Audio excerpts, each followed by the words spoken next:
이 시간 우리 주님 앞에 함께 찬양으로 영광 돌리며 나아가도록 하겠습니다.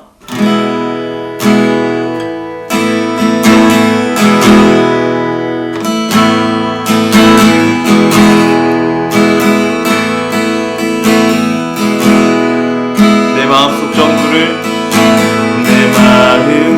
전부를 다 하시는 주님, 나 당신께 숨길 것 하나 없네. 주 보좌 앞에 나아가 하루에니 모든 근심과 슬픔 사라지네. 내 마음속 전부를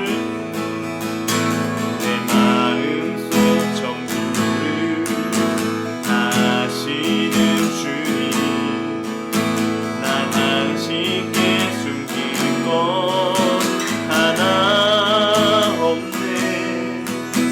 주 보좌 앞에 나아가 하루에니 모든 근심과 슬픔 사라지네. 주 내 맘에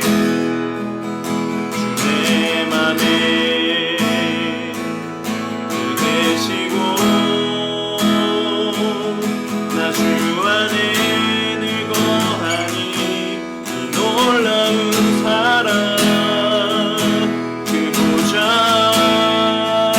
앞에 나 나아가 목소리 높여 찬양 드리네. 내가 어디에 있든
나 주 안에 늘 거하니 이 놀라운 사랑, 그 보좌 앞에 나 나아가 목소리 높여 찬양 드리네. 그 보좌 나 나아가 목소리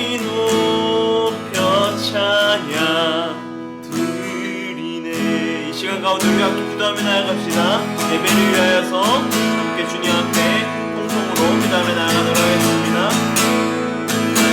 아버지 하나님, 주님 이 시간 가운데 주님 붙들어 주시고 온전히 주님 이 시간 가운데 주님 예배 가운데 나아가게 해주셔서 온전히 주님 앞에 집중하고 나아갈 수 있도록 온전히 주님 앞으로 몸에 나아갈 수 있도록 아버지 하나님 함께 해주시고 인도하여 주시옵소서. 붙들어 주시옵소서.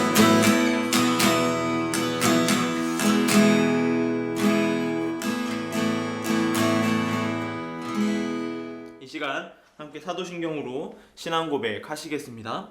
나는 전능하신 아버지 하나님 천지의 창조주를 믿습니다. 나는 그의 유일하신 아들 우리 주 예수 그리스도를 믿습니다. 그는 성령으로 잉태되어 동정녀 마리아에게서 나시고 본디오 빌라도에게 고난을 받아 십자가에 못 박혀 죽으시고 장사된 지 사흘 만에 죽은 자 가운데서 다시 살아나셨으며 하늘에 오르시어 전능하신 아버지 하나님 우편에 앉아 계시다가 거기로부터 살아있는 자와 죽은 자를 심판하러 오십니다. 나는 성령을 믿으며 거룩한 공교회와 성도의 교제와 죄를 용서받는 것과 몸의 부활과 영생을 믿습니다. 아멘. 이 시간에 함께 기도함으로 나아가도록 하겠습니다. 하나님 아버지 감사합니다. 이 시간 가운데 우리를 붙들어 주시고 이 새해 아침을 또한 새해 첫 주일을 주님 앞에 드리게 하시니 감사합니다. 이 시간 우리의 고백 가운데 주님을 향한 놀라운 사랑의 고백이 넘쳐나게 하여 주시고 1년을 바라볼 때에 오로지 하나님께서 인도하심을 생각하며 바라보게 하여 주시옵소서. 온전히 주님과 동행하길 소망합니다. 주님 함께하여 주시옵소서. 감사합니다. 이 모든 것 우리 주 예수님의 이름으로 기도드립니다. 아멘. 이 시간 함께 볼 말씀은 요한복음 4장의 말씀입니다. 4장 19절에서 24절까지의 말씀 함께 보도록 하겠습니다. 요한복음 4장 19절에서 24절의 말씀을 제가 봉독해 드리겠습니다. 여자가 이르되 주여 내가 보니 선지자로소이다. 우리의 조상들이 이 산에서 예배하였는데 당신들의 말은 이 예배할 곳이 예루살렘에 있다 허더이다. 예수께서 이르시되 여자여 내 말을 믿으라. 이 산에서도 말고 예루살렘에서 말고 너희가 아버지께 예배할 때가 이르리라. 너희가 알지 못하는 것은 예배하고 우리는 아는 것을 예배하노니 이는 구원이 유대인에게서 남이라. 아버지께 참되게 예배하는 자들은 영과 진리로 예배할 때가 오나니 곧 이때라. 아버지께서는 자기에게 이렇게 예배하는 자들을 찾으시니라. 하나님은 영이시니 예배하는 자가 영과 진리로 예배할지니라. 아멘.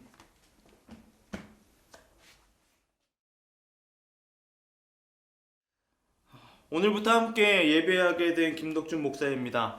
얼굴과 얼굴을 마주보고 예배해야 하고 우리가 함께 교제해야 하지만 이렇게 인사하게 돼서 아쉬울 따름입니다. 앞으로 우리의 삶이 일상으로 이전의 삶의 모습으로 돌아가길 소망하면서 함께 기도하며 나아가는 저와 여러분 되길 소망합니다. 코로나19가 이 세상에 등장한 지도 어느덧 1년이라는 시간이 지났습니다. 굉장히 오랜 시간이 지났죠. 아주 지긋지긋하고 때로는 몸소리가 쳐지기도 합니다. 여러분은 어떻습니까? 이전에 예배당에 나와 찬양하고 기도하던 모습은 온데간데 없고 교회에서 예배하는 것이 어려워진 일상이 되었습니다. 손 씻기도 해야 되고 많은 것들에서 우리의 위생들을 위해 철저히 관리해야 되는 것들이 필요합니다. 어느 때보다 힘든 시간을 보내고 있는 것도 사실이고 우리가 그렇지만 또한 예배드리고 있다는 사실, 온라인으로 예배드리고 있다는 사실 또한 변하지 않는 사실입니다. 이런 시대 가운데, 이런 힘든 예배 환경 가운데에 우리가 어떻게 예배드려야 되는지 한번 살펴보길 소망합니다. 오늘은 한 여인을 만난 예수님에 대한 이야기로 예배 이야기를 나누어 보려고 합니다. 2000년 전에 예수님께서 사마리아 땅 수가성에 있는 여인을 만나 대화한 내용을 나누셨습니다. 그 여인은 5번 결혼을 했는데 5번 실패하고 어느덧 어떤 남자와 동거하는 중이었습니다. 그 남자 또한 남편은 아니었습니다. 5번 결혼에 실패하고 남편이 아닌 어떤 남자에게 얹혀 산다는 것은 2000년 전에 도덕적으로, 윤리적으로 볼 때 이 인간 이하의 여자입니다. 그 여자가 예수님을 만났습니다. 사마리아인이었던 그 여자는 처음에 유대인이었던 예수님을 만나 뵙고 빈정거리면서 이야기했습니다. 그런데 이 대화 중에 예수님과의 이야기 속에서 이 여인은 이 예수님께서 평범한 사람이 아니구나 라는 것을 알게 되었습니다. 그래서 마음에 품고 있던 질문을 하나 던져 놓았습니다. 우리의 조상들은 오래전부터 사마리아에 있는 그리심 산에서 예배드려야 한다고 말하고, 당신들 유대인들은 예루살렘에서 예배하는 것이 진짜라고 하는데 어디서 예배하는 것이 진짜 예배입니까? 라고 질문을 한 겁니다. 이 여자가 자기의 처지가 기구했던 만큼 자신의 처지를 하나님께 진정한 예배로 드리고 싶었던 동기가 되었던 것이죠. 그런데 주변에서 예배할 때마다 그리심산에서 하는 예배가 진짜다, 아니다, 예루살렘에서 하는 예배가 진짜라는 논쟁 속에서 진정한 예배를 하고 싶었던 이 여인은 예수님을 만나 질문을 하게 된 것입니다. 그 질문하는 여인에게 예수님께서 말씀하십니다. 21절 상반절의 말씀입니다. 예수께서 이르시되 여자여 내 말을 믿으라. 지금부터 무슨 이야기를 하든지 내가 하는 이야기를 믿으라고 말씀하고 있는 것입니다.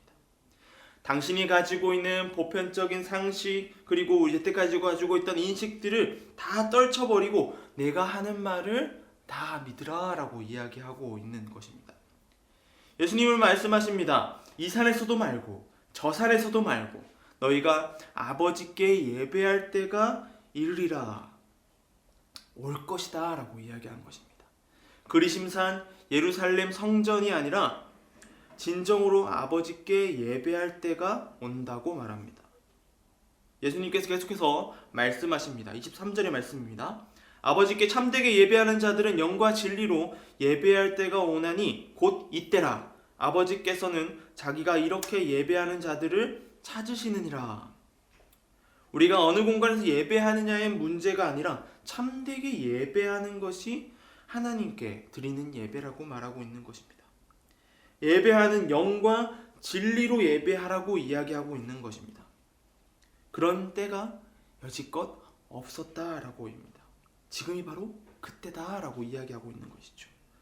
바로 인간을 구원하신 예수님이 예수 그리스도 안에서 그 예배가 가능해질 것이라고 말합니다. 그리고 예수님께서 정말로 유명한 말을 남기시죠. 하나님은 영이시니 예배하는 자가 영과 진리로 예배할지니라.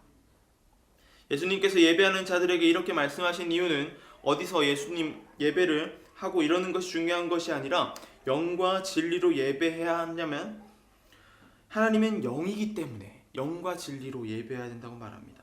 영이신 하나님은 어디서나 존재하는 분이십니다. 그래서 우리가 온라인으로 예배를 드리든 교회에 와서 예배를 드리든 하나님은 그 어디서나 존재하는 분이십니다. 하나님은 시간과 공간을 초월하신 분이시기 때문입니다. 영이신 하나님께 우리가 예배하기 위하여서는 우리의 모든 걸 뛰어넘어 보이지 않는 영혼을 다해, 그리고 진리, 원어로 보면 진정성이라는 단어입니다. 우리가 영혼과 진정성으로 드리는 예배가 진짜 예배다라고 말하고 있는 것입니다.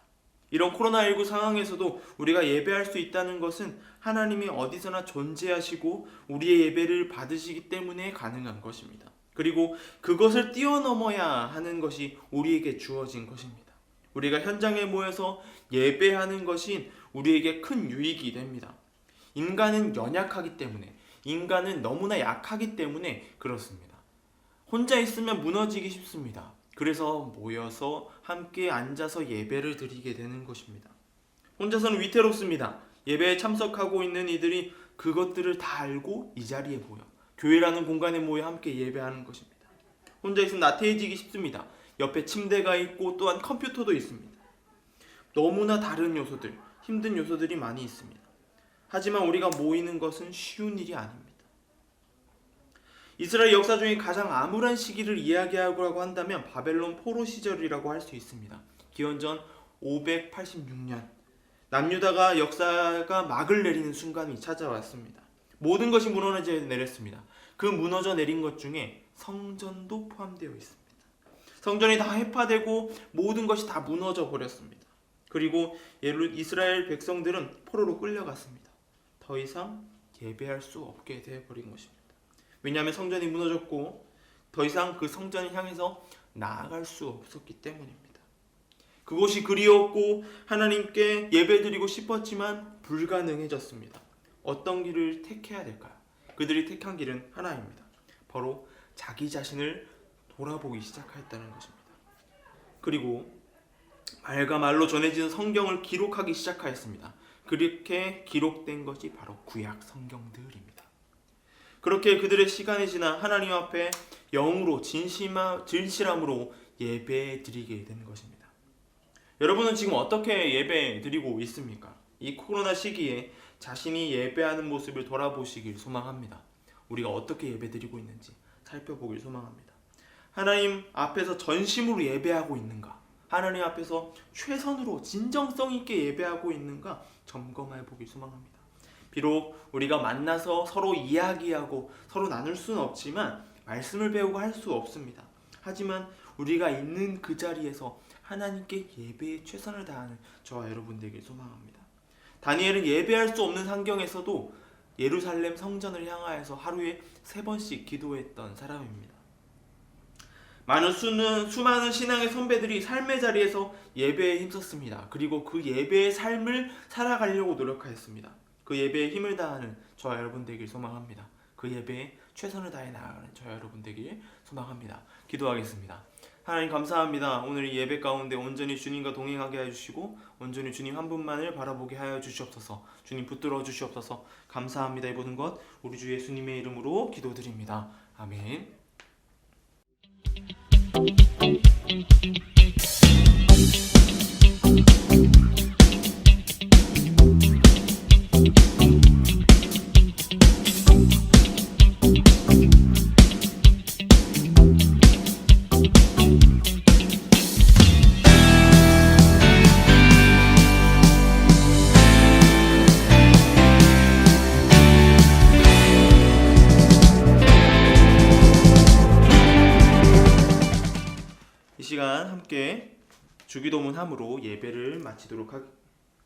이 시간 함께 주기도문함으로 예배를 마치도록 하겠습니다. 하늘에 계신 우리 아버지, 아버지의 이름을 거룩하게 하시며 아버지의 나라가 오게 하시며 아버지의 뜻이 하늘에서와 같이 땅에서도 이루어지게 하소서. 오늘 우리에게 일용할 양식을 주시고 우리가 우리에게 잘못한 사람을 용서하여 준 것 같이 우리 죄를 용서하여 주시고 우리를 시험에 빠지지 않게 하시고 악에서 구하소서. 나라와 권능과 영광이 영원히 아버지의 것입니다. 아멘.